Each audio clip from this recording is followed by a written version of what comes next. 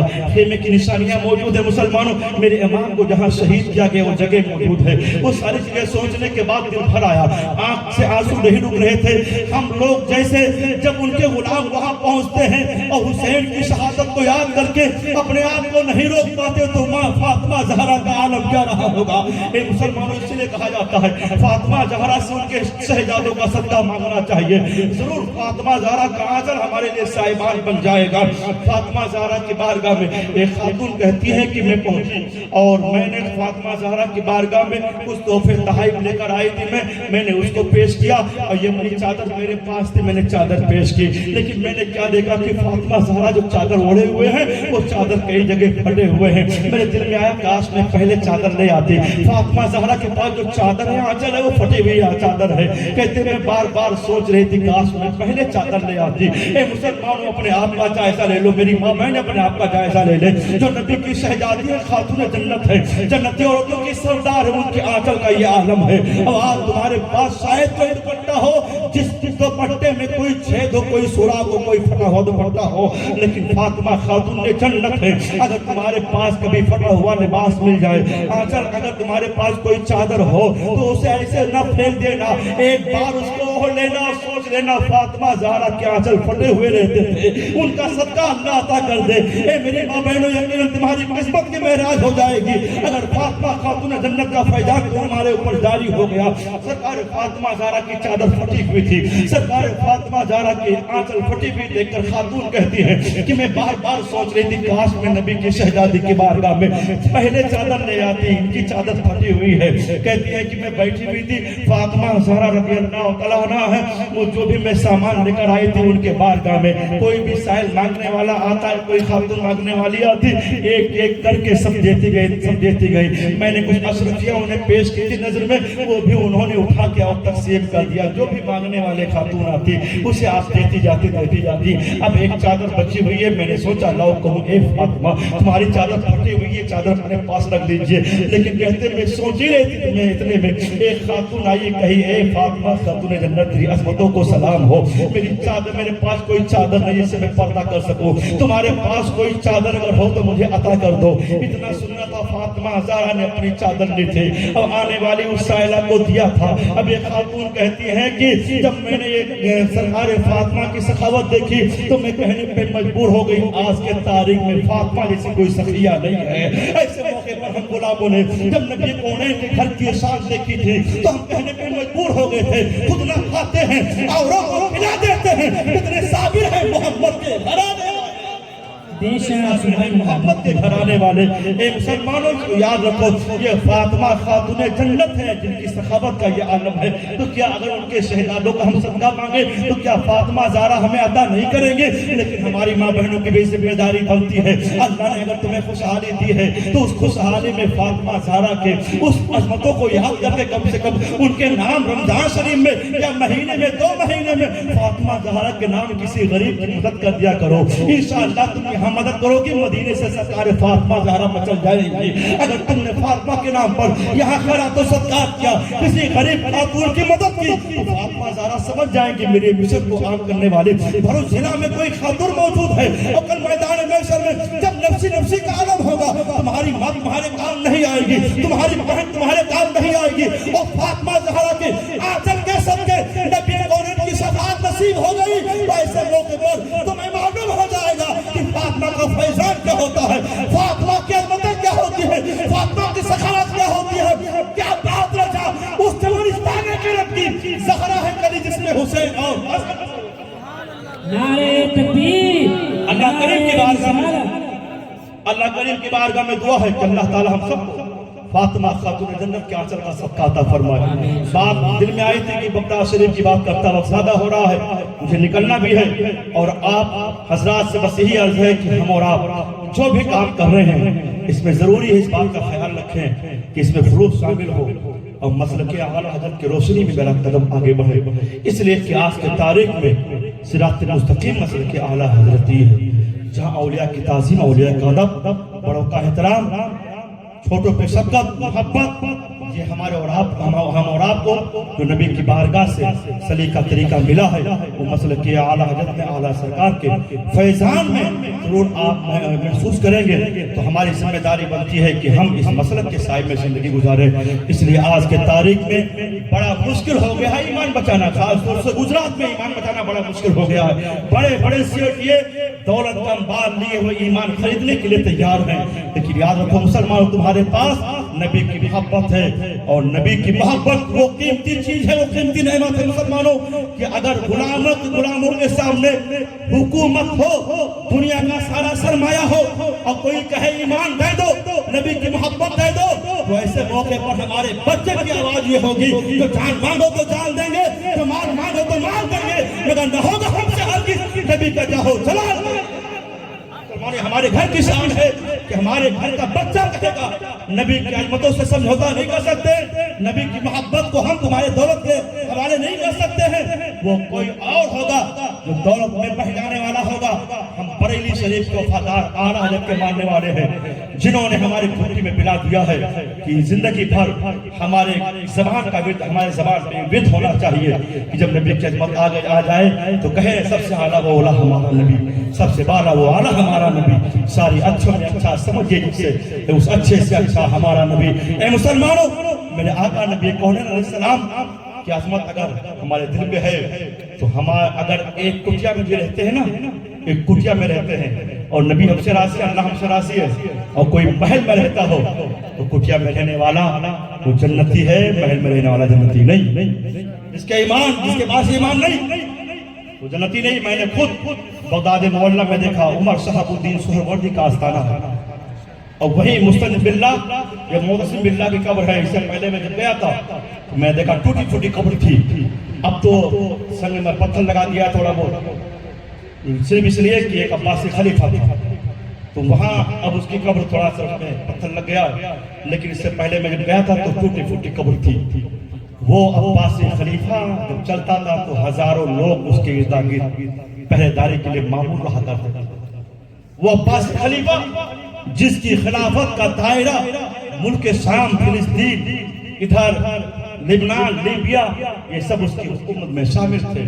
جب وہ چلتا حکومت پہ بیٹھتا تھا تو اس کا کہنا تھا کہ اگر بادل اٹھے تو بادل اگر اٹھے اور بارش برسنا چاہے تو کہیں نہ کہیں میری حکومت ہوگی، اسی حکومت کے دائرے میں بادل برسائے گا۔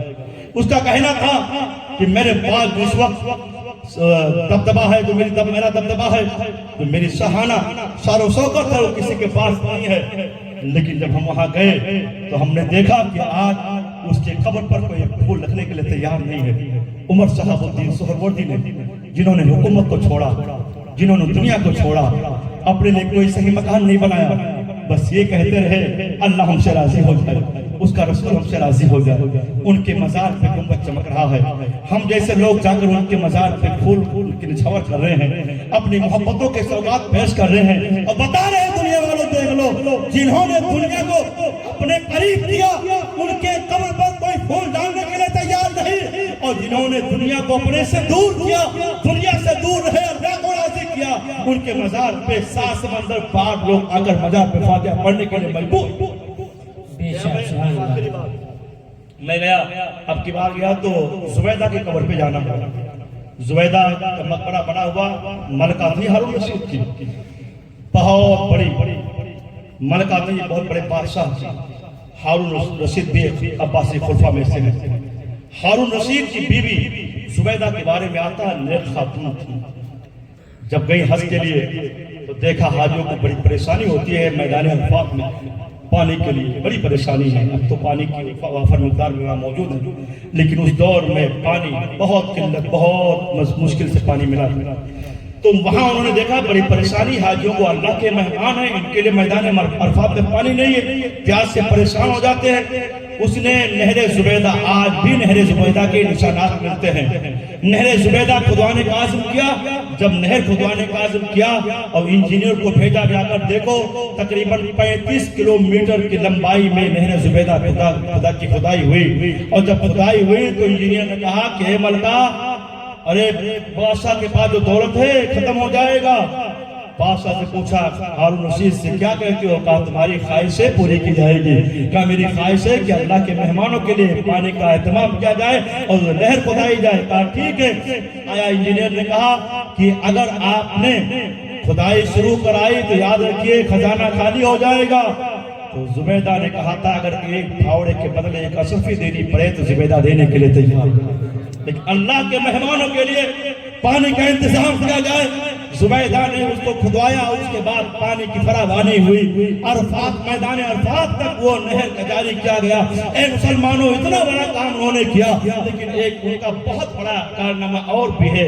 ان کے پاس 300 حافظہ قاریہ عورتیں رہا کرتی تھی، جو ہمیشہ 200 کی ڈیوٹی لگی رہتی تھی، ایک ایک کونے میں قرآن کی تلاوت کیا کرتی تھی کہ زبیدہ چاہتی تھی میں کسی کونے میں جاؤں تو قرآن کی تلاوت سے میری کان معمور ہو جائے، معطر ہو جائے۔ ان کی یہ چاہتے کہ میرے محل سے قرآن کی تلاوت جاری رہے۔ اس کو آپ نے ایسا انتظام کیا کہ 200 قاریہ عورتیں ہمیشہ قرآن کی تلاوت کیا کرتی تھی۔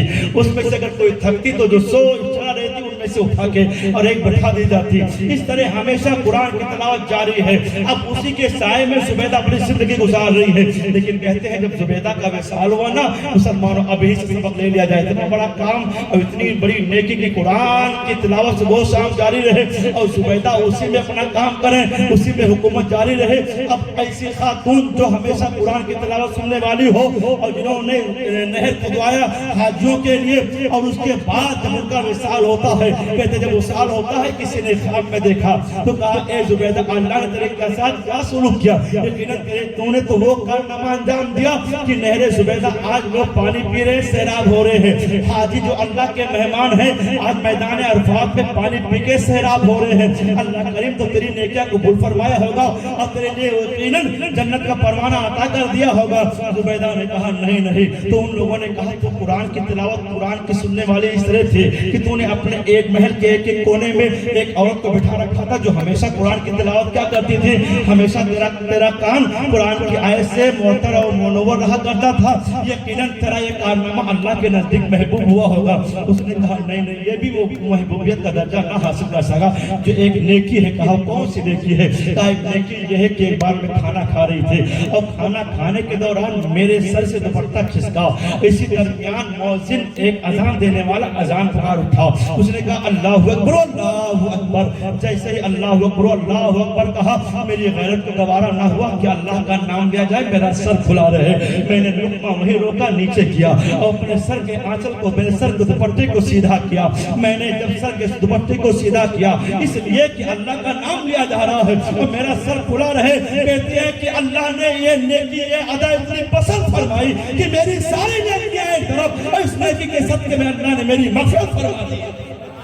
اللہ کریم کا کرم دیکھو مسلمانوں، تو یہ معمولی نیکی ہے، دیکھنے میں معمولی ہے، اس لیے کیوں نہ ہو کہ حدیث شریف میں آیا ہے ایک طوائف تھی اور وہ طوائف جس کا روزگار آپ جانتے ہیں کہ ناجائز کمائی، لیکن دیکھا کہ ایک کتیا ہے جو پیاس سے نابلب ہے، بس اب کی بات کہ تب اس کی جان نکلنے والی ہے، اس نے سوچا یہ بھی دم توڑ دے گی، اسے رحم آیا اور اس نے اپنا جراب موجہ نکالا، اپنے آنچل کو اس نے رسی بنایا اور موجے کو چشمے میں ڈالا، کنویں میں ڈالا اور پانی نکال کر اس کتے کو سیراب کرتی رہی۔ حدیث شریف میں اللہ نے اس کی ادا پسند فرمائی، اس کے سارے گناہوں کو معاف فرما دیا۔